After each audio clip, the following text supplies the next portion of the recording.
खबरों में बने रहने के लिए बेल आइकन दबाएं और फर्स्ट इंडिया न्यूज को सब्सक्राइब कीजिए। नमस्कार, स्वागत है आपका बिग फाइट लाइव में। आपके साथ मैं हूं श्वेता मिश्रा। मरुधरा का सियासी मिजाज सबसे जुदा है। यही कारण है कि राजस्थान की राजनीति समय समय पर अपना रंग बदलती रहती है। निगम चुनावों के नतीजे हो या पंचायत चुनाव के नतीजे, जनता के फैसले का संदेश दूर तलक गया। आज पंचायत चुनाव में पंचायत समिति और जिला परिषद के सदस्यों का नतीजा आया। हालांकि मतगणना अभी भी जारी है, लेकिन नतीजे किसी एक के हक में नहीं दिख रहे हैं। मुकाबला कांटे का देखा जा रहा है। बीजेपी और कांग्रेस ने बहुत कुछ खोया तो बहुत कुछ पाया भी, लेकिन पूरे मुकाबले में एक बात साफ रही कि जिसने स्थानीय मुद्दों पर काम किया, जनता ने उसे ही आशीर्वाद दिया। सदस्यों के चुनाव के बाद होने हैं प्रधान और प्रमुख का चुनाव, जिसमें चलेगा रणनीति का खेल। सियासी बिसात पर मोहरे किसके हक में खिसकेंगे, चालें कितनी कारगर साबित होंगी और सिंहासन पर होगी किसकी ताजपोशी, ये सवाल हर किसी के जहन में है। और हर कोई पूछ रहा है कि आखिर पंचायती राज में होगा किसका राज।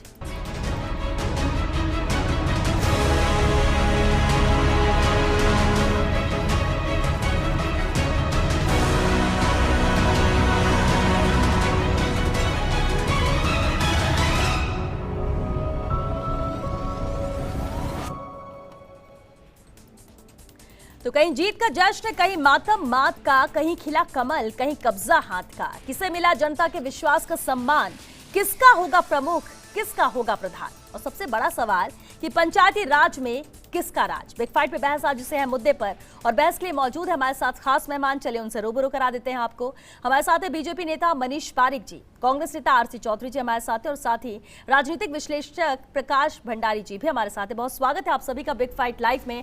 आरसी चौधरी जी, शुरुआत आपसे ही करते हैं। उम्मीदें बहुत ज्यादा थी, हालांकि अभी क्योंकि मतगणना जारी है, परिणाम आने का सिलसिला जारी है, लेकिन पंचायती राज में किसका राज होगा, कांग्रेस किस तरह से देखती है अब तक क्या है परिणामों को, और उन परिणामों को भी जिसका इंतजार किया जा रहा है। श्वेता जी, सबसे पहले तो राजस्थान के अंदर जो ग्राम स्वराज की भावनाओं को लेकर पंचायती राज के जो चुनाव हुए और इस चुनाव के दौरान राजस्थान की जनता ने जो हिस्सा लिया, लोकतंत्र की खूबी के लिए उन्होंने अपना मतदान किया और नतीजे आज आपके सामने। मैं राजस्थान की जनता का आभार व्यक्त करना चाहता हूं, जिन्होंने शांतिपूर्वक अपने मतदान के द्वारा अपनी आवाज दी। निश्चित रूप से नतीजे आपके सामने हैं, किस प्रकार से बहुत से निर्दलीय आए हैं, कांग्रेस आई है, भारतीय जनता पार्टी भी आई है, लेकिन ये अभी इन नतीजों को किसी भी चीज में बदलना मुझे लगता है थोड़ी सी जल्दी होगी, क्योंकि प्रधान और जिला प्रमुख के जो चुनाव है आने वाली 10 तारीख को होने हैं। पंचायत के जो चुनाव है, पंचायत समिति और जिला परिषद के सदस्य, निश्चित रूप से वहां पे व्यक्ति की और किसी भी पार्टी के साथ में भी विचारधारा भी जुड़ी हुई होती है, लेकिन जब प्रधान का तय करना होता है, मुझे लगता है कि राजस्थान की जनता ने कांग्रेस के साथ में जो स्नेह दिया है, जो उस पर विश्वास जताया है, आने वाले समय में कांग्रेस के प्रधान और प्रमुख ज्यादा से ज्यादा बन के आएंगे। मनीष पारिक जी, बीजेपी इसे कैसे देख रही है? अभी तक के जो परिणाम सामने आए हैं बीजेपी के लिए, तो हालांकि कई जगह से अच्छी खबरें हैं। जी, वही मैंने कहा कि श्वेता, आपने जैसे कहा बीजेपी ने बढ़त बना ली है, 150 तो उसमें ज़्यादा हैं, जहाँ पर पंचायत में और बाकी जो जिला परिषद है उसमें भी आपने देखा है कि बीजेपी के पास 100 सीटें ज़्यादा है। तो निश्चित तौर पर भारतीय जनता पार्टी को ये तो कह सकती है कि कांग्रेस पार्टी को बहुमत नहीं मिला है, नकार दिया है। अब ये हॉर्स ट्रेडिंग से कुछ करेंगे, निर्दलीयों को पकड़ेंगे। अभी तो अच्छा भी है कि निर्दलीय ज़्यादा नहीं है, तो मुझे लगता नहीं इनके मंसूबे पूरे होंगे। लेकिन जैसे जयपुर में देखा है कि पहले इन्होंने वार्डों में बेईमानी कर ली, उसके बाद में इसमें बेईमानी कर ली, फिर वो मुस्लिम जो उम्मीदवार थे 8 जने, वो तो इनकी गोद में आनी थे, और 3 जो थे वो इधर आ गए, तो अब 3 और 8 का रेशो वैसे खत्म हो गया। तो ये जो सारा संप्रदायवाद पर कन्फाइन किया इस चुनाव को, आपने देखा कि 5000 का वार्ड बन गया उस इलाके में जहां पर मुसलमानों की संख्या ज़्यादा है, और जहां पर हिंदुओं की संख्या ज़्यादा है वहां 11000 से 13000 पे वार्ड बन रहे हैं। तो ये तो दुनिया को दिखेगा, और जब ये सारी बातें इस तरह से होगी तो निश्चित तौर पर कांग्रेस ये किन प्रकार कब्जा करना चाहती है, जबकि जनता उसको उखाड़ना चाहती है। लेकिन ये देखिए, निगम चुनाव से तो ये अलग होते हैं जी। पंचायत समिति की हम बात कर ले या जिला परिषद की बात कर ले, वहां भी परिसीमन में गड़बड़े हुई है। हाँ, लेकिन ये तो साफ नजर आ रहा है मनीष जी की, ठीक है कैंडिडेट है, पार्टी है, लोग देखते हैं, लेकिन कैंडिडेट कौन क्या काम करा रहा है उसी पर निर्भर करते हैं ये चुनाव। और आपको लगता है कि उसी आधार पर ही जनता ने कैंडिडेट्स को चुना है, फिर वो चाहे किसी भी पार्टी के हो? जी, बहुमत बीजेपी का जीता है पार्षदों का इसी कारण से। मैंने आपको कहा सेवाभावी कार्यकर्ता भारतीय जनता पार्टी की थाती है, और वही केडर बेस्ड ऑर्गेनाइजेशन है जिसने चाहे लॉकडाउन में सेवा करने की बात हो, चाहे और तरह से सेवा करने की बात हो, तो बीजेपी के कार्यकर्ताओं ने अपने कार्यालय को राहत शिविर बना दिया। आप इसलिए कह रहे हैं कि अभी ये जो परिणाम, क्योंकि अभी आने भी हैं, बहुत सारे अभी वेटिंग में भी है, क्योंकि काउंटिंग जारी है लगातार, आप फिर भी मान रहे हैं कि बीजेपी की बढ़त है और आखिरी तक बरकरार रहेगी? जी, मैंने कहा सेवा कार्यों में बढ़त है। इसी का फायदा आपको लगता है कि जनता ने इन्हीं सब चीजों को देखकर बीजेपी के साथ गई, आप मानते हैं? आरसी जी इस पर कुछ कहना चाह रहे हैं? भारतीय जनता पार्टी का ये दर्शन है। भारतीय जनता पार्टी को मतदाताओं के बीच के अंदर संप्रदाय, जाति और धर्म नजर आता है। इनके पास में ना कोई विकास का एजेंडा है, ना जनता के जिन हद से जुड़े हुए मुद्दे हैं। सिर्फ इन्हें हिंदू और मुस्लिम और तुष्टीकरण की राजनीति के आधार पर ये अपने आप के प्रत्याशियों का वहां पे भविष्य मानते हैं। किस प्रकार से उन्होंने कहा, किस प्रकार से वो जो जिला परिषद और जो पार्षदों के जो वार्ड का जो परिसीमन था, किस प्रकार से चुनाव आयोग की एक निगरानी के अंदर होता है, उन्हें भी यही नजर आता है। आखिर नाकामी को छोड़िए, जनता से जुड़े मुद्दों पर चर्चा कीजिए, जनता के बीच में जाइए। ये लोकतंत्र आपकी जवाबदेही तय करता है, आपके अहंकार पैदा नहीं करता। विभाजन की राजनीति को छोड़िए और विकास से नाता जोड़िए। चलिए ठीक है। अब राजनीतिक विश्लेषक प्रकाश भंडारी जी भी हमारे साथ है। प्रकाश जी, देखिए अभी बीजेपी बढ़त बनाए हुए है क्योंकि जो नंबर्स अभी ओवरऑल नजर आ रहा है, लेकिन उससे ज्यादा डिजिट्स में इंतजार है कि परिणाम सामने आ जाए। एंड में क्या होता है वो तो पूरे परिणाम सामने आने के बाद ही पता चलेगा, लेकिन फिर भी आपका आकलन क्या कहता है अब तक के परिणामों को देखते हुए? इन परिणामों के जो पंचायत समिति की हम बात कर लें या जिला परिषद की बात कर लें, बीजेपी कहीं पर बहुत ज्यादा बढ़त में है तो कहीं पर कांग्रेस को भी जीत मिली। बड़े बड़े दिग्गज हैं जिनका जादू नहीं चल पाया, उनके परिवार के सदस्य हार गए। ओवरऑल इन परिणामों को कैसे देखते हैं? देखिए, पंचायत के चुनाव बड़ी विशेष परिस्थितियों में हुए थे। जब कोरोना अभी कोरोना काल ही है, उस दौरान ये चुनाव हुए थे और चुनाव के बावजूद देखा आपने कि 58 से 60%, 62% तक मतदान हुआ। तो गाँवों में ऐसा देखा गया कि मतदान करने के प्रति लोगों का रुझान तो है। और जहाँ तक पंचायतों के चुनाव होते हैं, वहाँ पर हमेशा जो राज्य में सत्ताधारी जो पार्टी होती है उसे जो लाभ मिलता है, उसका लाभ मुझे लगता है कि कांग्रेस को नहीं मिल पाया। क्योंकि भाजपा अभी आरंभिक पूरे परिणाम नहीं आए हैं। पूरे परिणाम क्या कहेंगे, कैसे कहते हैं और क्या निकलता है, वो नतीजा तो जो होता है अधिकृत नंबर और संख्याएं वहीं से आती हैं। किंतु जैसा सुनने में आया है, भाजपा का जो है वो प्रदर्शन बहुत कांग्रेस के मुकाबले काफ़ी कुछ बेहतर ही दिख रहा है। वजह क्या मानते हैं आप? देखिए, ऐसा है कि जो पंचायत स्तर पर भी जो राजनीतिक पार्टियां जो होती हैं वो पंचायत स्तर पर भी काम होता है उनका, और ये एक बेस होता है। और हमारे जो चुनाव हैं, अगले विधानसभा के चुनाव वो 3 साल बाद होने हैं। 17 दिसंबर को 2 साल पूरी कर रही है सरकार, उसके बाद 3 साल और मिलते हैं। 3 साल पूर्व के पहले ये जो मेरे हिसाब से ये छोटा मोटा मैंडेट होता है। मैंडेट होता है क्योंकि ये चुनाव सिर्फ जयपुर में नहीं हुए, ये चुनाव जयपुर से लेकर बाड़मेर, उधर गंगानगर और यहाँ बिल्कुल गुजरात को छूते हुए जिलों में हुए। तो यहाँ से जो मतदान का रुझान आता है वो खाली एक इंडिकेटर है, एक इंगित करता है कि जो ग्रामीण अंचल है वहाँ का मतदाता अभी किस तरह सोच रहा है। तो ये भाजपा की जो बढ़त है, चाहे वो कितनी बड़ी हो या मामूली सी हो, वो कांग्रेस के लिए चिंता का विषय जरूर होना चाहिए। उसका कारण ये है कि 60-70% जो मतदाता है वो ग्रामीण क्षेत्रों में ही बसे हुए हैं और वहीं से मतदान करते हैं। तो उसकी सोच का कांग्रेस को ध्यान रखना चाहिए। और चौधरी साहब के मार्फत मैं ये कहूँगा कि ये कोई बहुत ही अच्छा जो है परिणाम नहीं आ रहे हैं कांग्रेस के। आरसी चौधरी जैसा हुआ क्यों? क्योंकि देखिए आप लोग 2 साल अभी सरकार को होने भी वाले हैं, इसी महीने 1 हफ्ते बाद ही। और सबसे अहम बात यह है कि आप लोग कहते हैं कि हाँ सरकार ने काम भी बहुत किया है। कोरोना काल की बात करें या उससे पहले भी बात करें, जनता ने फैसला दिया था 2018 में, तब सरकार यहाँ पर बनी, और कहते भी कि जिसकी सत्ता होती है फायदा जरूर उसको मिलता है, क्योंकि अभी सीट्स बाकी है, परिणाम आने बाकी है। लेकिन अगर उन सब में भी हम ये मान लें कि कांग्रेस जीत रही तो भी बहुत ज्यादा डिफरेंस नहीं रहेगा, अगर आप बढ़त में भी आ जाए तो भी बहुत ज्यादा अंतर नहीं रहेगा। तो जनता ने क्यों नहीं एक तरफा कांग्रेस के साथ गई? क्या वजह थी? अगर सब कुछ ठीक ठाक था तो भरोसा अगर कांग्रेस पर ही था तो कहीं कुछ कमी रह गई? श्वेता, मैं मानता हूं कि जो लोकल बॉडी के जो चुनाव होते हैं, पंचायत समिति और जिला परिषद के जो चुनाव होते हैं, वहां पे जो लोकल मुद्दे होते हैं वो भी बहुत से प्रभावशाली होते हैं। लेकिन जो नतीजे 4371 सीटों में पंचायत समिति के सदस्यों की जो आए हैं, उनके अंदर से 1600 के करीब भारतीय जनता पार्टी और 1504 के करीब कांग्रेस है, 400 के लगभग है वो निर्दलीय हैं। कांग्रेस के अंदर निश्चित रूप से बहुत से जो साथी थे उनको टिकट नहीं मिल पाया और वो निर्दलीय के तौर पे भी चुनाव के अंदर रहे। सत्तारूढ़ जब दल होता है उसके अंदर कार्यकर्ताओं में और जो इच्छाधारी जो चुनाव के जो इच्छाधारी व्यक्ति होते हैं उनके अंदर कहीं ना कहीं उत्साह होता है और उस उत्साह के अंदर वो निर्दलीय के तौर पे भी चुनाव में गए। फिर भी मैं ये मानता हूं कि जो भी संदेश जनता का आता है उसे हमें सिरोधार्य करना चाहिए, हमें उसके ऊपर विवेचना करनी चाहिए। और हमें जिस प्रकार से भंडारी साहब ने कहा अभी विधानसभा के चुनाव आगे आने वाले 3 साल है, तो निश्चित रूप से हमें जनता का जो जनादेश है वो एक चुनाव का एक माध्यम होता है।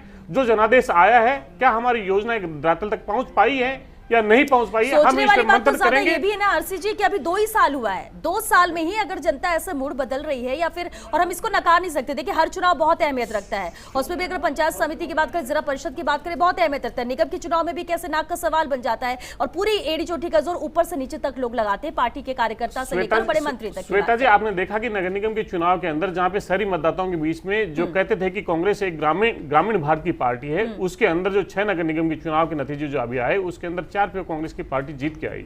इसलिए शहरों के अंदर जहां पे जो बुद्धिजीवी जो लोग रहते हैं उनके बीच पे भी मुद्दों की बात कहीं ना कहीं पहुंची है। लेकिन मैं ये सोचता हूं कि हमें किसी भी चुनाव अगर हमें प्रचंड बहुमत मिल जाता है और हम ये माने कि सब कुछ ठीक चीज चल रही है, हमें उस पर बिल्कुल नहीं जाना चाहिए। हमें जनता के हर जनादेश का हमें विवेचना करनी चाहिए और उसका आंकलन करना चाहिए, और आंकलन करके जो चीजें बेहतर हो सकती है वो सत्तारूढ़ दल को सभी और कांग्रेस पार्टी अपनी आंखें खोल के रखती है, कान खोल के रखती है, जनता की हर आवाज को सुनती है। ये गूंगी और बहरी सरकार नहीं है, ये जनता के जुड़े हुए मुद्दों पे आई है। लेकिन मैं कह रहा हूं फिर भी कांग्रेस पार्टी है वो कहीं ना कहीं भारतीय जनता पार्टी से आगे है। जो निर्दलीय 400 के करीब जो जीत के आए हैं वो कांग्रेस पार्टी के अधिकांश वो व्यक्ति हैं जो टिकट की इच्छा रखते थे, लेकिन चुनाव में टिकट न मिलने की वजह से वो चुनाव में कहीं ना कहीं निर्दलीय के तौर पर गए और वो जीत गए। यानी कि कांग्रेस का जो सिलेक्शन था वो यहाँ पर गलत हो सकता है कहीं ना कहीं पार्टी के अंदर जब चयन की प्रक्रिया होती है उसके अंदर अगर निर्दलीय भी कहीं जीत के आता है वो व्यक्ति, यानी आप ये मान लें कि जो निर्दलीय भी जीते वो भी कांग्रेस के ही साथ हैं।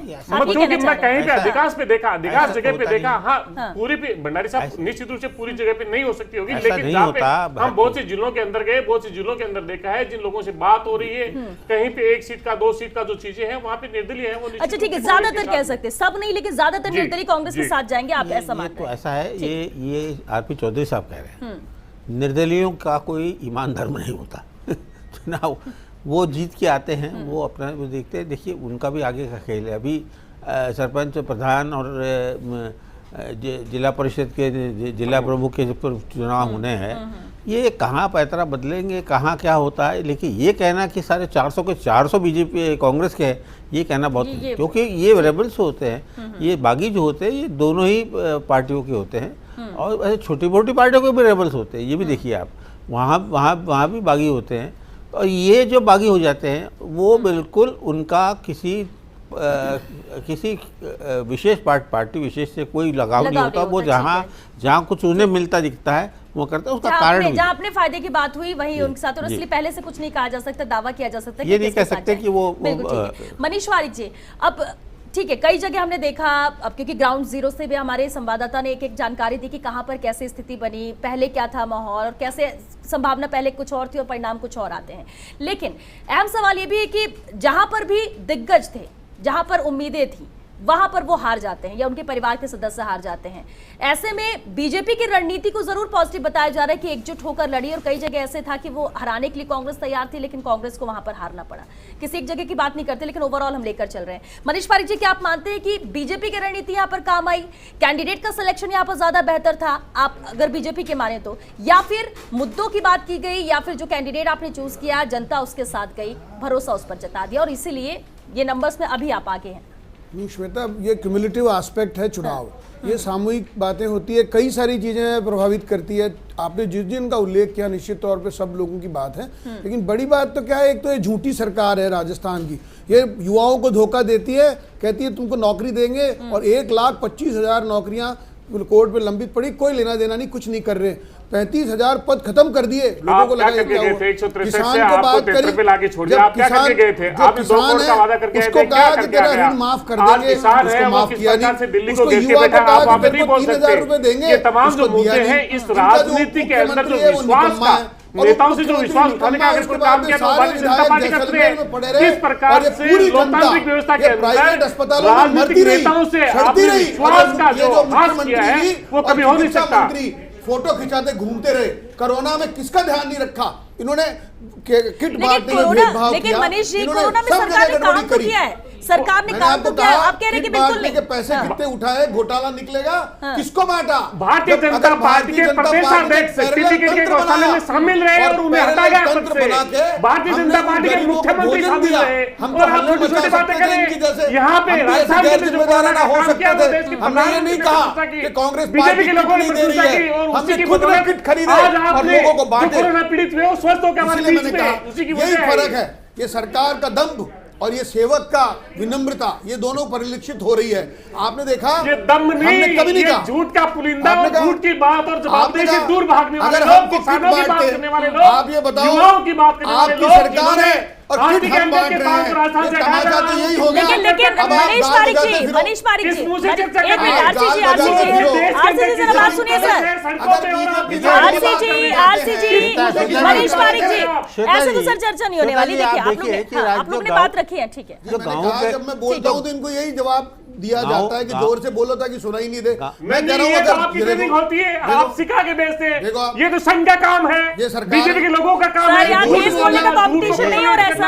आरसी चौधरी जी बात सुनिए जरा, बात सुनिए जरा।